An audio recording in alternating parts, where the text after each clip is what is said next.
Hello, everyone. Today we're going to take a look at an article. Dr. Dre's estranged wife denied restraining order after he calls her greedy bee in song. I'm not going to read that word out loud. Thank you, everybody, for joining me. I'm Joe Pometto, Joe the Lawyer. If you like my content, please like, subscribe, comment, and share. I'm an attorney in Pittsburgh. I mostly do criminal defense, but I do civil law, family law, personal injury. I'm providing the news to you in an objective manner that comes from a lawyer, from a legal perspective. Go ahead, like, subscribe, comment, and share. Before we dive into this article, those of you who have been here before, we do the same time sip. A sip of a drink tastes better when we sip together. Everybody, raise your cup, your glass in the air. Cheers with me.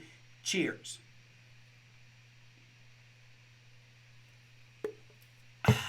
Delicious. Okay, let's dig into this article. I'm going to give you guys 3 points of analysis. Afterwards, we're going to learn something and, take a look at something that's interesting.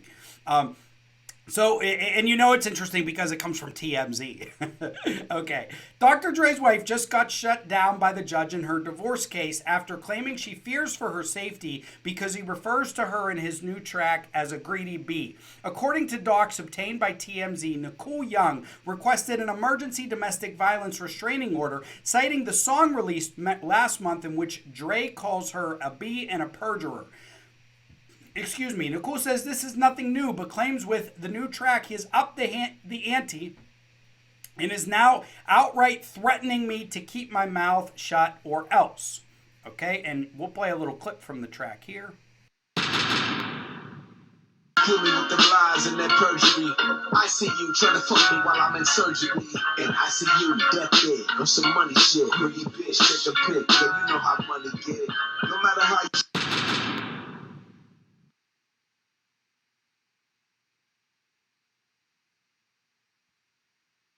Stop playing.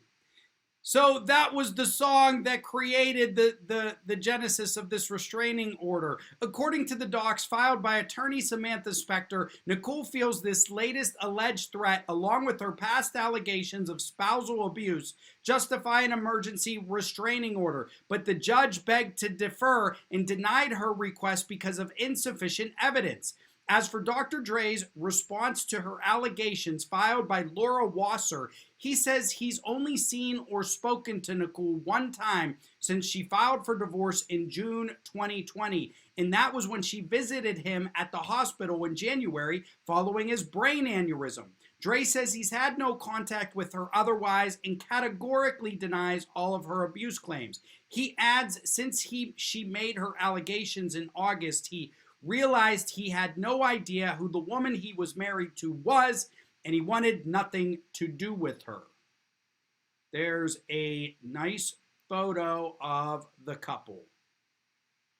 This isn't the first time the judge has shut down Nicole. The judge previously denied her emergency request to advance her hearing on spousal support, consolidate her civil case with her divorce, seal portions of the divorce file, and obtain an advance for her attorney's fees. So here are my 3 thoughts on this article. To get a restraining order of the type she requested, you generally need threats of immediate physical harm. Immediate physical harm. Calling someone a greedy bee while juvenile and, maybe very immature in a whole bunch of different ways is not an immediate threat of physical harm. And even if you add up a bunch of other harmful words, if there's nothing showing immediate physical harm, you're not going to get a restraining order. So these were more like insults, names, etc., not things where he's specifically making a threat or even an implied threat. An insult alone is not going to be an implied threat in any court, no matter how you cut it.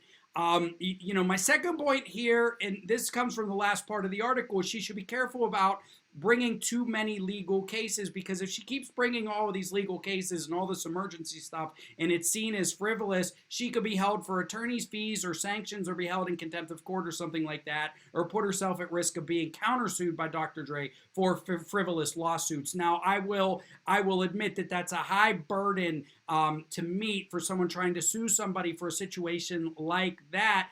But it sounds like there's been 4 or 5 different things here. But I understand where she's coming from. You know, she may feel powerless and felt like she needed to do something, at the very least send a message to him. So that restraining order may have reached that goal of sending a message that she's not just going to sit back if he crosses the line. However, he did not appear to cross the line in this situation. Finally, she should think about a slander or defamation lawsuit. Still very tough to prove, but she may have more of a leg to stand on in a case like that, because defamation is just harmful or false information that damages a person's reputation and causes actual damage. As far as monetary, etc., loss of job, things like that, she may have a better case for something like that here than a lot of the things that she is filing. But a bit of a juicy case here. Dr. Dre, I grew up listening to rap music. This caught my eye. Remember, if you want a restraining order or protection from abuse order, you need immediate threat of physical harm. It can be implied, but insults alone usually aren't going to cut it. Thank you for tuning in to Joe the Lawyer. If you like my content, go ahead, like, subscribe, comment, and share. I'm trying to get to 1,000 subscribers. I'm almost there, so smash that subscribe button. Help me out, and I will have more content coming your way.